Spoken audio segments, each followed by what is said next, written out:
नमः परमहंसास्वादितचरणकमलचिन्मकरन्दाय भक्तजनमानसनिवासाय श्रीरामचन्द्राय। यत्र यत्र रघुनाथकीर्तनं तत्र तत्र कृतमस्तकाञ्जलिं बाष्पवारि परिपूर्णलोचनं मारुतिं नमत राक्षसान्तकम्। सीतानाथसमारम्भां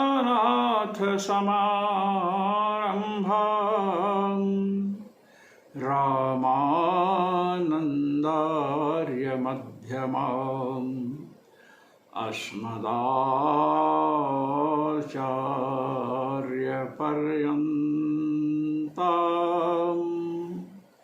वन्दे गुरुपरम्परां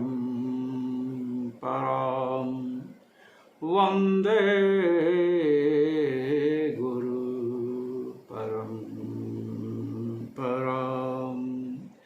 सर्वेश्वर श्रीरघुनाथो विजयते तराम।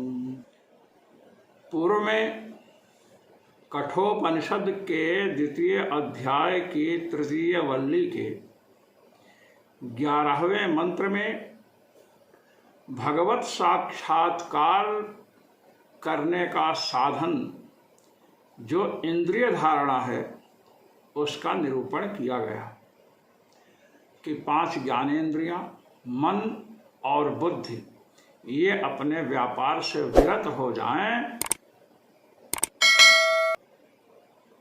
फिर जाकर के भगवान का आत्मा का साक्षात्कार होता है। अब कुछ लोग यह प्रश्न करते हैं कि क्या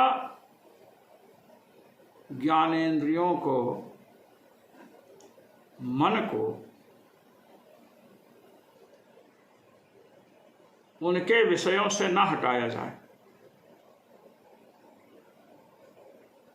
ज्ञानेंद्रियों के द्वारा परमात्मा का साक्षात्कार क्यों नहीं हो सकता है?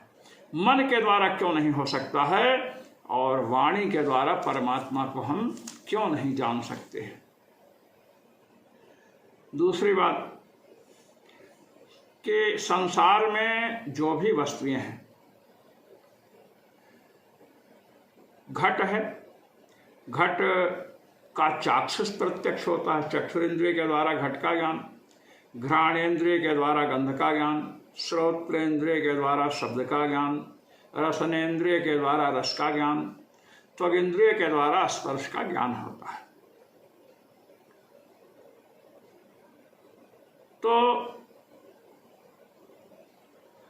यदि बुद्धि का, मन का व्यापार ही रोकना है तो महाराज संसार में कोई भी वस्तु हो, उसकी सत्ता सिद्ध होने के लिए लक्षण और प्रमाण चाहिए। लक्षण प्रमाणाभ्याम वस्तु सिद्धि ही। लक्षण और प्रमाण से वस्तु की सिद्धि होती है, पदार्थों की सिद्धि होती है। जैसे गाय का लक्षण, किसी ने पूछा गोह किम लक्षणम, गाय का क्या लक्षण है? तो कह दिया शासनादिमत्वम गोर लक्षणम, जिसके गल कंबल हो। जर्सी गाय में नहीं होता है, जो देहात की गायें हैं, गांवों की गायें हैं, हमारी भारतीय गायें हैं, उनके गले में एक चमड़ा लटकता है, उसे गल कंबल कहते हैं। तो जिसके गल कंबल हो वह गाय हो, ये लक्षण किया गया। अब चक्षुरेंद्रिय के द्वारा हम देखेंगे, लक्षण हो गया। प्रमाण क्या है? चक्षुरेंद्रिय। गल कंबल जिसको देखेंगे उसको हम गाय समझेंगे। तो गो पदार्थ की सिद्धि लक्षण शासनादिमत्वम गौर लक्षणम, इस लक्षण से और चक्षुरेंद्रिय रूपी प्रमाण से गौ का स्वरूप सिद्ध होता है। शशृंग है, खपुष्प है, खरगोश के सींग, गगनारविंद आकाश का पुष्प, कछवी का दूध, बांझ का पुत्र, बंध्या पुत्र, इन सब का दर्शन न तो होता है न इनका कोई लक्षण है। तो लक्षण और प्रमाण नहीं होने से जैसे खपुष्प, वंध्यासुत ये सिद्ध नहीं होते हैं, ऐसे ही जब ब्रह्म में, परमात्मा में ज्ञानेंद्रियां नहीं पहुंच सकती हैं, ज्ञानेंद्रियों को तो उनके व्यापार से विरत ही कर देना है, तो महाराज मन बचा। मानस प्रत्यक्ष सुख और दुख का होता है, अहम सुखी अहम दुखी, ये मानस प्रत्यक्ष है सुख दुख का। मानस प्रत्यक्ष भी परमात्मा का नहीं, और बुद्धि के द्वारा परमात्मा का प्रत्यक्ष यदि नहीं होगा तो कोई भी वस्तु लक्षण और प्रमाण के आधार पर सिद्ध होती है तो परमात्मा तो असिद्ध हो जाएगा, परमात्मा की सत्ता ही संदिग्ध हो जाएगी। संदिग्ध क्या, सत्ता का ही अपलाप हो जाएगा।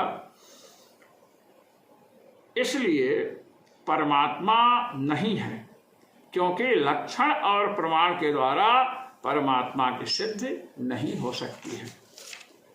तो इसके उत्तर में कहते हैं, नैव वाचा न मनसा प्राप्तुं शक्यो न चक्षुषा अस्तीति ब्रुवतोऽन्यत्र कथं तदुपलभ्यते। कहते हैं देखिए भाई, लक्षण और प्रमाण, लक्षण कर दिया, लक्षण किससे करेंगे, वाणी से करेंगे, और प्रमाण में ज्ञानेंद्रियां आपने मान ली। सुख दुख के साक्षात्कार में प्रमाण कौन है, मन है। तो यह जो परमात्म तत्व है, भगवत तत्व है, नैव वाचा, वाग इंद्रिय से इसको नहीं बतला सकते हैं। यतो वाचो निवर्तन्ते अप्राप्य मनसा सह, वाणी की गति नहीं है, साकल्यन वाणी उसका निरूपण नहीं कर सकती है। न मनसा, और मन की भी पहुंच वहां तक नहीं है। नैव वाचा न मनसा प्राप्तुं शक्यो न चक्षुषा, चक्षुषा प्राप्तुं न शक्यः, कहा परमात्मा। चक्षुरिंद्रिय के द्वारा भी परमात्मा को प्राप्त नहीं कर सकते हैं, जान नहीं सकते हैं। चाक्षुष प्रत्यक्ष परमात्मा का नहीं हो सकता है।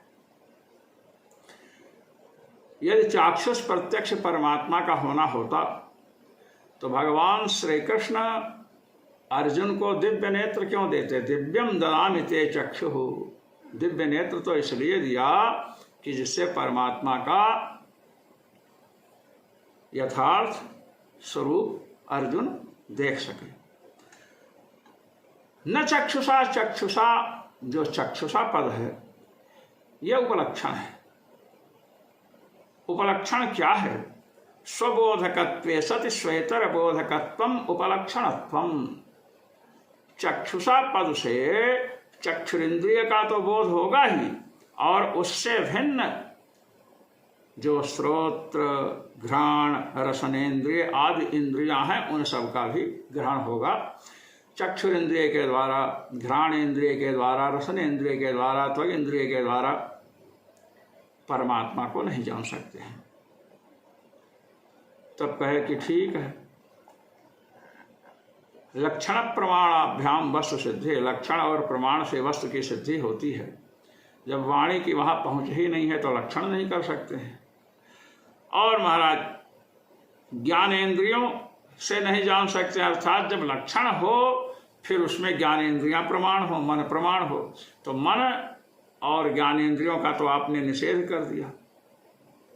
नैव वाचा न मनसा प्राप्तुं शक्यो न चक्षुषा। तो जो प्रमाण हैं सुख दुख के साक्षात्कार में मन प्रमाण है। रूप आदि के घट आदि द्रव्यों के साक्षात्कार में ज्ञानेंद्रियां प्रमाण हैं। जब इनसे अर्थात प्रमाणों की गति जब उसमें नहीं है और वाग इंद्रिय की गति न होने से लक्षण नहीं हो सकता है, तो लक्षण और प्रमाण से ही वस्तु की सिद्धि होती है। तो लक्षण प्रमाण से विरहित जो है वो तो खपुष्प के समान होगा। तब कहते हैं अस्ति ब्रुवतोऽन्यत्र कथम तदुपलभ्यते। अस्ति इति ब्रुवतः, कहे ठीक है। जैसे लोक में आपने गाय का लक्षण, भैंस का लक्षण, गधे का लक्षण कर दिया और चक्षु इंद्रिय से आप उन्हें जानते हैं, तो लक्षण और प्रमाण से वस्तु की सिद्धि हुई। भगवान वेद जो साक्षात परमात्मा की वाणी है, अस्य निःश्वसितम वेदाः, भगवान की वाणी है, वे स्वयं परमात्मा का लक्षण कर रहे हैं। क्या? यतो वा इमानि भूतानि जायन्ते येन जातानि जीवन्ते यत्प्रयन्त्यभिसंविशन्ति तद्विजिज्ञासस्व तद्ब्रह्म। यतो वा इमानि भूतानि जायन्ते, जिस परमात्मा तत्व से, जिस तत्व से, जिससे संपूर्ण जगत चराचर अनंतानंत ब्रह्मांड समुत्पन्न होता है, जिनमें स्थिर रहता है, अंत में जिनमें लीन हो जाता है, उसे जानो। वो क्या है? ब्रह्म है। तो उपनिषदों ने ब्रह्म का लक्षण कर दिया। यह है तटस्थ लक्षण। जगत जन्मादि कर्तृत्वम ब्रह्मत्वम, जगत जन्मादि का जो कर्ता है वह ब्रह्म है। अब स्वरूप लक्षण क्या है? सत्यम ज्ञानम अनंतम ब्रह्म, परमात्मा सत्य है, अनंत अर्थात अविनाशी है, ज्ञानम ज्ञान स्वरूप है, स्वयं प्रकाश, सहज प्रकाश रूप भगवान, ये स्वरूप लक्षण है। आनंदम ब्रह्म, परमात्मा आनंद स्वरूप है।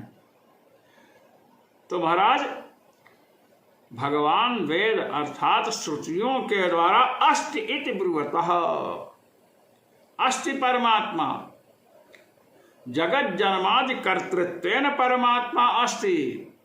जगत जन्मादि कर्तृत्वेन, जगत जन्मादि कर्तृत्व तो लक्षण कर दिया भगवान वेद ने। और सत्यम ज्ञानवंतम ब्रह्म, सत्य ज्ञान, ज्ञान स्वरूप और अविनाशी है, आनंद स्वरूप है। तो अस्ति वैदिक प्रमाण, औपनिषद प्रमाण के द्वारा परमात्मा हैं। इस प्रकार जो बोलने वाले कौन हैं? बड़े बड़े साधक हैं, महापुरुष हैं। अन्यत्र उनसे जो भिन्न है, कथम तदुपलभ्यते, उन लोगों को द्वारा ऐसा परमात्मा जो वेदैक समझ गम्य है वह कैसे प्राप्त हो सकता है? जो नास्तिक लोग हैं, जो परमात्मा की सत्ता ही स्वीकार नहीं कर रहे हैं, वे भगवान को प्राप्त कैसे करेंगे? जैसे किसी ने कहा नद्यास तीरे पंच फलानि सन्ति, नदी के तट पर 5 फल हैं। अब जिसको विश्वास है वो वहां पर गया, उसे फल प्राप्त होगा। और जिसे विश्वास ही नहीं है तो वह प्रयास भी नहीं करेगा जाने का। और जब जाने का प्रयास नहीं करेगा तो महाराज वे 5 फल उसे कैसे प्राप्त होंगे? तो परमात्मा की प्राप्ति किसे होती है? जिसे वेदों पर दृढ़ विश्वास है, परमात्मा के स्वरूप को समझ लिया। अब संपूर्ण जगत का परमात्मा करता है, सृजन उसी के द्वारा होता है, पालन और संहार भी उसी के द्वारा होता है, और परमात्मा सच्चिदानंद स्वरूप है। इस प्रकार जो समझा है सदगुरु की शरण में जा करके आत्म तत्व परमात्म तत्व का श्रवण किया है और तदनुसार भजन साधन नाम जप मंत्र जप इत्यादि कर रहा है, मनन कर रहा है, और मनन करते करते फिर निध्यासन तैलधारावद अविच्छिन्न स्मृति परमात्मा की हो रही है, तो महाराज वही तो परमात्मा को प्राप्त करेगा। जो ऐसे लोगों से भिन्न है, नास्तिक हैं, उन्हें परमात्मा की प्राप्ति नहीं हो सकती है, ये बताया। अब क्या है, कहते हैं इसलिए जो नास्तिक हैं, आसुर भाव से ग्रस्त है, आसुर भाव से जो ग्रस्त होता है ना, वह सबसे पहले परमात्मा की सत्ता का ही निषेध करता है।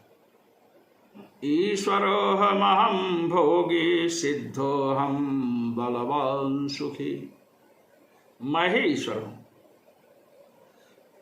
रावण है, हिरण्यकशिप है, जितने भी दुर्दांत दैत्य हुए, दानव हुए, राक्षस हुए, सब परमात्मा की सत्ता का निषेध किया।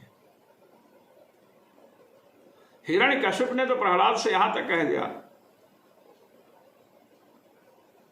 स्तंभे कस्मान न दृश्यते, यदि वह परमात्मा सर्वत्र है तो खंभे में क्यों नहीं दिखाई पड़ रहा है। तो महाराज परमात्मा एक ऐसी वस्तु है जो श्रद्धा विश्वास पूर्वक श्रवण मनन निध्यासन भगवत स्मृति के द्वारा प्राप्त होता है। इसी बात को बता रहे हैं। अस्तित्वोपलब्धव्यस्तत्वभावेन चोभयोः, अस्तित्वोपलब्धस्य तत्वभावः प्रसीदति। 13वां मंत्र है। अस्ति इत्येवोपलब्धव्यः तत्वभावेन, तत्वं परमात्म तत्वं भावयति चिन्तयति इति तत्वभावः। मन, परमात्म रूप तत्व का चिंतन करने वाला जो मन है, मन के द्वारा स्मरण होगा परमात्मा का। तुम्हारा निध्यासन क्या है? स्मृति का अविच्छिन्न संतान प्रवाह ही तो निध्यासन है। तो मन के द्वारा अस्ति इत्येव उपलब्धव्यः, परमात्मा अस्ति, परमात्मा जगत जन्मादि कर्तृत्वेन अस्ति। परमात्मा जगत अर्थात अनंतानंत ब्रह्मांड के सृष्टि करता है, पालन करता है और संहार करता है। इस प्रकार से परमात्मा प्राप्त करने के योग्य है। कारणं तुधेयः, जब ध्यान की बात आई तो कहा ध्यान किसका करेंगे? कारण का ध्यान करना है। कारण का ध्यान करेंगे तो कार्य का ज्ञान स्वतः हो जाएगा। जैसे मिट्टी का ज्ञान होने से मृत्तिका से बने हुए कुल्हड़ है, घट है, इत्यादि जितने भी पदार्थ हैं मिट्टी से बने, सबको प्राणी समझ लेता है। ये भी मिट्टी, ये भी मिट्टी, ये भी मिट्टी, मिट्टी सब में अनुस्यूत है। जो स्वर्ण को समझता है वह स्वर्ण से बने हुए कुंडल, कंगन, हार सबको समझ लेता है। ये सोना है, ये सोना है, सोना है। इसी प्रकार जगत जन्मादि के कर्ता भगवान हैं, सच्चिदानंद स्वरूप हैं और संपूर्ण प्रकृति तथा संपूर्ण जीवों के अंतर्यामी हैं।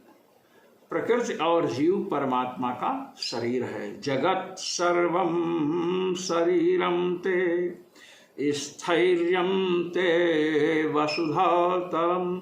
श्री ब्रह्मा जी ने भगवान श्री राम की स्तुति करते हुए श्रीमद् वाल्मीकि रामायण के युद्ध कांड में कहा कि संपूर्ण जगत प्रभु आपका शरीर है।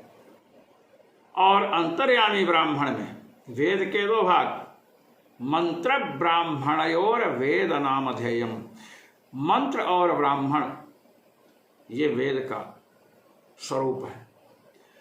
तुम्हारा अंतर्यामी ब्राह्मण के द्वारा यह प्रकृतौ तिष्ठन्नन्तरो यमयति यम प्रकृतिर्न वेद यस्य प्रकृतिः शरीरं स त आत्मा अंतर्याम्यमृतः य आत्मनि तिष्ठन्नन्तरो यमयति यमात्मा न वेद यस्यात्मा शरीरं स त आत्मा अंतर्याम्यमृतः।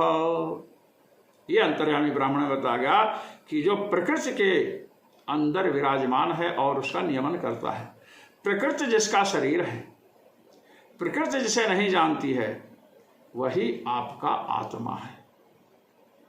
और जो जीव के अंदर निवास करता है, जीवों का नियमन करता है, जीव जिसका शरीर है, जीव जिसे नहीं जानता है, वही तुम्हारा अंतर्यामी अविनाशी आत्मा है। तो इस प्रकार से अस्ति इत्येवोपलब्धव्यः, जगत जन्मादि के कर्ता हैं भगवान, सच्चिदानंद स्वरूप हैं और प्रकृति तथा पुरुष अर्थात जीव इसके अंतर्यामी हैं। इस प्रकार से परमात्मा को जाने, वेदों के द्वारा जाने और तत्वभावेन तत्वं परमात्म तत्वं भावयति चिंतयति इति तत्वभावः मनः।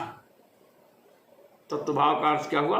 या तत्वभावः मनः तेन तत्वभावेन अर्थात मनसा, मन के द्वारा भी भगवान का साक्षात्कार होगा। मनसैवानुद्रष्टव्यम, क्योंकि आत्मा का श्रवण करने के पश्चात मनन और निधिध्यासन मन से ही करना है। शुद्ध मन से भगवान का मनन करेंगे, निधिध्यासन करेंगे, वह निधिध्यासन ही तैल धारावद अविच्छिन्न भगवत स्मृति है। तो मन से भगवान प्राप्त होंगे। पहले जो कहा गया न मनसा, मन के द्वारा प्राप्त नहीं हो सकते हैं, अर्थात अशुद्ध मन से प्राप्त नहीं हो सकते हैं। यह तात्पर्य समझना चाहिए। उभयोः, दोनों से,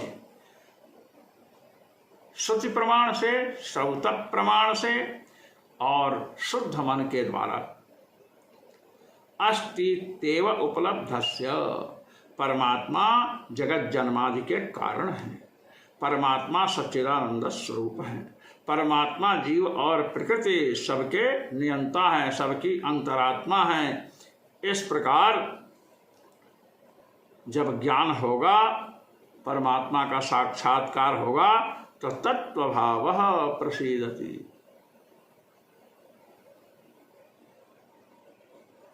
तत्वं परमात्म तत्वं भावयति चिंतयति इति तत्वभावः। परमात्मा का चिंतन करने वाला जो मन है ना, वह मन फिर प्रसीदति, प्रसन्न हो जाएगा। मन में प्रसन्नता नहीं आती है क्योंकि रूप का दर्शन करना चाहता है, मन में रूप दर्शन की लालसा है, रस की लालसा है। एक के बाद दूसरी लालसा उठी, दूसरी उत्कंठा उठी, इसलिए मन व्यग्र रहता है। जब परमात्मा अनंत सुख स्वरूप भगवान का ज्ञान होता है तो मन प्रसन्न होता है। ये बतलाया। अब इस प्रकार जो परमात्मा का साक्षात्कार करने वाले हैं, वेद प्रमाण से शाब्द बोध हुआ, श्रवण मनन निधिध्यासन के द्वारा मन से परमात्मा का साक्षात्कार करते हैं, ऐसे लोगों को क्या फल मिलता है? कहते हैं यदा सर्वे प्रमुच्यन्ते कामायेष्य हृदि श्रिताः अथमर्त्यो मृतो भवत्यत्र ब्रह्म समश्नुते। यदा सर्वे प्रमुच्यन्ते कामायेष्य हृदि श्रिताः, जितने प्राणी हैं उनके हृदय में अनेक प्रकार के भोगों के संस्कार बैठे हुए हैं, अनेक प्रकार की कामनाएं बैठी हुई हैं। विषयों की कामना, प्रतिष्ठा की कामना, कथा जमाने की कामना आदि। तो विविध प्रकार की इच्छाएं बैठी हैं। भोगों की इच्छा हृदय में, श्रिता माने आश्रिता, हृदय में स्थिर है, विराजमान है। तो ये जो विविध कामनाएं हैं, यदा सर्वे प्रमुच्यन्ते, जब सभी कामनाएं, सभी प्रकार की इच्छाएं प्रमुच्यन्ते, छूट जाती हैं, सभी प्रकार की इच्छाएं छूट गई। ये कब छूटेंगी? मन जब प्रसन्न होगा, परमात्मा सुख से ओतप्रोत जब मन हो जाएगा, तो संसार के किसी भी विषय की इच्छा नहीं होगी। मन को तो सुख चाहिए, विषयों में सुख की कल्पना से भटकता रहता है, किंतु जब परम सुख भगवान की प्राप्ति हो गई, तो महाराज जितनी कामनाएं हैं, जितनी इच्छाएं हैं, सब महाराज छूट जाती हैं, जो हृदय में पहले विराजमान थी। तो कैसे होगा क्या? अथ मर्त्यो अमृतो भवति।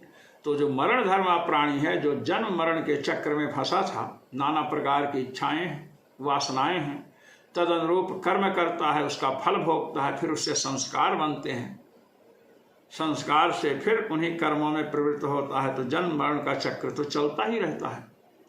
जब संपूर्ण कामनाएं छूट जाती हैं, तो वही मरण धर्मा प्राणी जो जन्म मरण के चक्र में फंसा, अमृतो भवति, अब अविनाशी हो जाता है, क्योंकि जन्म मरण के चक्र से छूट गया।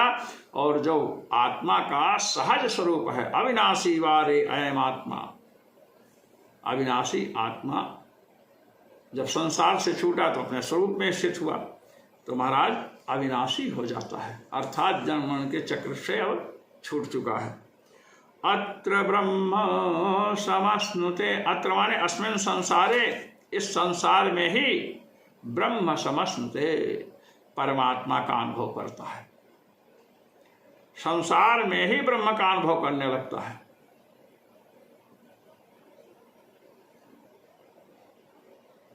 श्री प्रहलाद जी हैं, उन्होंने भगवान का अनुभव किया, देवर्षि नारद से भगवत भक्ति की शिक्षा प्राप्त की, भजन करते थे, परमात्मा का अनुभव करते थे। भगवान शिव तुम पुण्य राम राम दिन राति, सादर जपो अनंग आराती, राम राम का जप करते हैं, परमात्मा सुख का अनुभव करते हैं। महर्षि वाल्मीकि उल्टा नाम जपत जग जाना, वाल्मीकि भय ब्रह्म समाना, भगवान के उल्टा नाम के जप से ब्रह्म के समान हो गए, जैसे परमात्मा सुख स्वरूप हो, वैसे सुख का अनुभव करने लगे, सुख स्वरूप हो गए। इसलिए महाराज परमात्मा साक्षात्कार से प्राणी की हृदय ग्रंथि का भेदन होता है। हृदय ग्रंथि क्या है? जड़ चेतना ही ग्रंथि परि गई, यद्यपि मृषा छूटति कठिनाई। जड़ चेतन की ग्रंथि, शरीर में अहम बुद्धि है, जैसे गांठ पड़ जाती है, बालों में पड़ जाए या किसी में पड़ जाए, तो महाराज इसको छुड़ाना बड़ा मुश्किल पड़ता है। जैसे ग्रंथि दुर्विमोच्य होती है, इसी प्रकार शरीर आदि में जो अहम बुद्धि है, यह दुर्विमोच्य है, माने इसको जल्दी छुड़ाया नहीं जा सकता है। इसके लिए बार बार श्रवण मनन निधिध्यासन की आवश्यकता है। भगवत भजन कर रहे हैं, आत्मस्वरूप का चिंतन कर रहे हैं, परमात्म स्वरूप का चिंतन कर रहे हैं, भगवत भजन के समय आत्मस्वरूप का चिंतन अनिवार्य है, अन्यथा मन इधर उधर भटकेगा। तो आत्मस्वरूप का चिंतन कर रहे हैं, तो भजन में विषयों का प्रवेश नहीं होने से भजन सुदृढ़ हो रहा है, और भजन जब सुदृढ़ होगा तो अंतःकरण शुद्ध होने से परमात्मा प्रकाशित होगा। ये बात है। जो मनीषी महानुभाव अनंतानंत ब्रह्मांड नायक रघुनायक सर्वेश्वर श्री रघुनाथ जी के, जो मनीषी महानुभाव कठोपनिषद के पाठ में सम्मिलित होते हैं, उन सभी मनीषी महानुभावों को अनंतानंत ब्रह्मांड नायक रघुनायक सर्वेश्वर श्री रघुनाथ जी की ओर से अनंतानंत आशीष और मेरी ओर से सादर सप्रेम जय श्री राम।